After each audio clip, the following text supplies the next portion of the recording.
സംസ്ഥാനത്ത് മഴ കനക്കുന്നു. 5 ജില്ലകളിൽ റെഡ് അലർട്ട്. ഈ ജില്ലകളിൽ നാളെ അവധിക്ക് സാധ്യത. അതിൻ്റെ ഏറ്റവും പുതിയ അപ്ഡേഷനാണ് ഇന്നൊരു വീഡിയോ ഭാഗത്തെ. വീഡിയോയിലേക്ക് മുൻപ് വീഡിയോ ലൈക്ക് ചെയ്യുക, ചാനൽ സബ്സ്ക്രൈബ് ചെയ്യാൻ വേണ്ടി ശ്രമിക്കുക.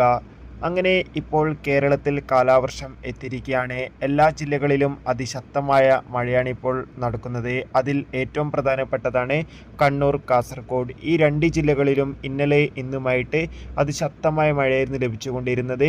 ഇന്നലെ ഇന്നും ഓറഞ്ച് അലർട്ടായിരുന്നു കണ്ണൂരിലും കാസർഗോഡിലും ഉണ്ടായിരുന്നത്. എന്നാൽ ഇപ്പോൾ ഇന്ന് മലപ്പുറം, കോഴിക്കോട്, വയനാട്, കണ്ണൂർ, കാസർഗോഡ് ഈ തുടങ്ങിയ 5 ജില്ലകളിലാണ് അതിശക്തമായ മഴ ലഭിച്ചുകൊണ്ടിരിക്കുന്നത്. രാവിലെ മുതൽ ഇപ്പോഴും വിട്ടുമാറാത്ത മഴയാണ് ഈ 5 ജില്ലകളിലും ഉള്ളത്. അതുകൊണ്ട് തന്നെ നമുക്ക് കിട്ടുന്ന അപ്ഡേഷൻ പ്രകാരം നാളെ മിക്കവാറും ഈ ജില്ലകളിൽ ഏതെങ്കിലും ജില്ലകൾക്ക് അവധി കിട്ടാൻ സാധ്യതയുണ്ട്. എന്തായാലും ആ ഒരു അപ്ഡേഷൻ അറിയാൻ വേണ്ടി നമുക്ക് കാത്തിരിക്കാം.